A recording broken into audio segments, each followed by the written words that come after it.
बोलो जयकारा बोल मेरे श्री गुरु महाराज की जय।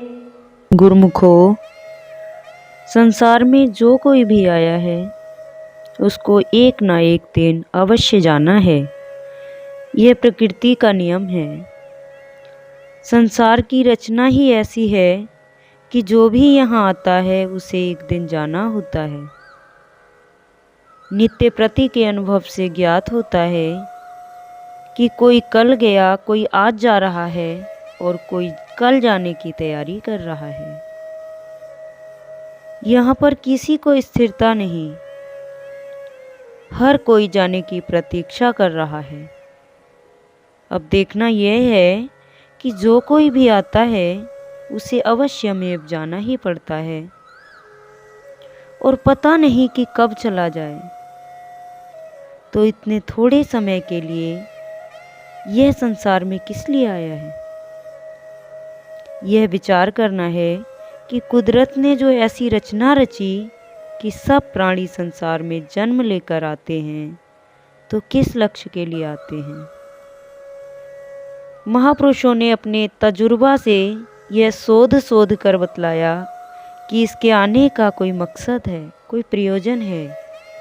ऐसा नहीं कि बिना प्रयोजन के इंसान संसार में आता है और चला जाता है। नहीं नहीं, यह किसी विशेष प्रयोजन से आता है जिसके लिए मानुष जन्म मिला है। मानुष तन केवल मालिक की बंदगी के लिए मिला है। इसके अतिरिक्त संसार में आने का कोई प्रयोजन ना था।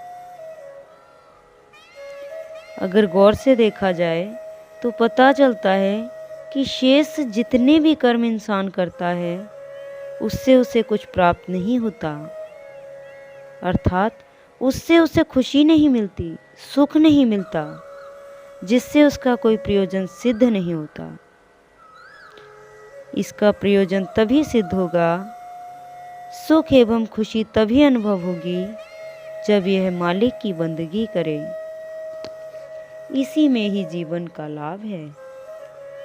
संत महापुरुषों की संगत में आकर ही विदित होता है कि इसका अपना कार्य कौन सा है, और यह कार्य तभी सिद्ध होगा जब सत्पुरुषों की शरण संगति ग्रहण करेगा। तभी महापुरुष बार बार चेतावनी देते हैं कि यह स्वर्णिम अवसर पुनः नहीं मिलेगा। यही एक संयोग है जिसमें जो कुछ करना चाहो कर लो। जब हाथ से समय निकल गया तो फिर पछताना पड़ेगा। संत महापुरुष इसीलिए ही संसार में मानुष तन धारण करके आते हैं। उनकी जरूरत भी इसीलिए होती है कि वे समय समय पर जीवों को चेतावनी देते हैं, सावधान करते हैं और उन्हें अपना काम सुझाते हैं, जिससे इंसान अपने काम में लगकर कामयाबी प्राप्त कर लक्ष्य सिद्ध कर ले। सत्पुरुषों ने जीव के सुधार के लिए, उसके कल्याण के लिए चेतावनी देते हुए ये वचन फरमाए हैं कि ए जीव, अब भी अवसर है, जाग जा, प्रमाद ना कर, होशियार हो जा, गफलत की नींद से जाग। वह गफलत की नींद कौन सी है? यही कि अपने असली काम को भूलकर दूसरे कामों में लग गया है। अब वह दूसरा काम कौन सा है? संसार में एक ऐसी माया की रचना है, माया की रचना ही ऐसी है जिसमें इंसान इस प्रकार उलझ जाता है कि उसे अपना पराया कुछ सूझ ही नहीं पाता।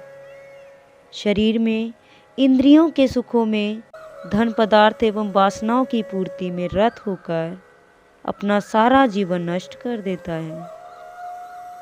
यदि संसार में जन साधारण की गणना की जाए तो उसके अनुसार 2-4 अर्थात बहुत कम गुरुमुख जन हैं, बिरले बिरले ही हैं, जिन्हें सौभाग्य से सत्पुरुषों की संगति प्राप्त होती है, चरण शरण एवं समीपता मिल पाती है।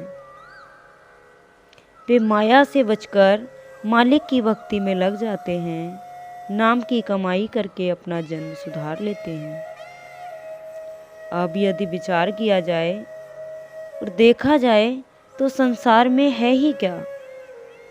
जितने भी दृश्यमान पदार्थ हैं, जितने भी संसार में लोग नजर आते हैं जिन्हें अपना समझता है और चित्त लगा लेता है, क्या वे इंसान के साथ जाने वाले हैं?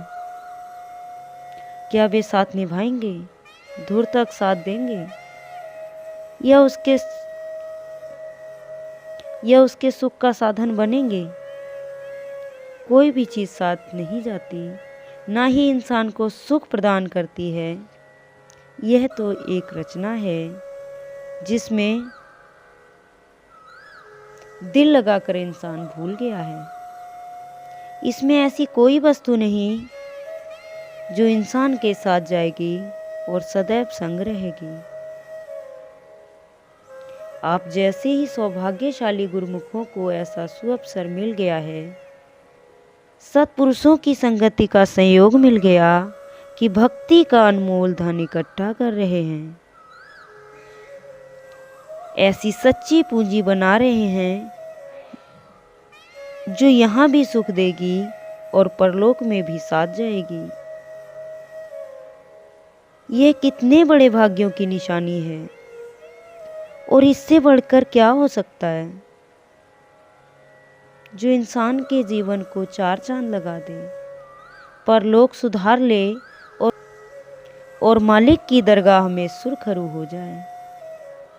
इस लोक में इज्जत मान बढ़ाई के लिए कितना परिश्रम करता है, परंतु वह झूठी मान बढ़ाई किसी काम नहीं आती, स्थिर नहीं रहती।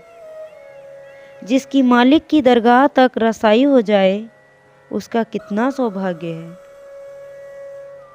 परंतु वहां तक रसाई किसकी होती है? जिसके पास नाम का तोशा हो, मालिक की भक्ति का सरमाया होगा। ऐसा नहीं कि खाली हाथ आए और खाली हाथ चले गए, काल का बंधन अपने गले में डाल लिया। नहीं, जिसने मालिक के नाम की कमाई की होगी, सत्पुरुषों की संगति में आकर सच्चा सरमाया जमा किया होगा, उसकी ही मालिक तक रसाई होगी।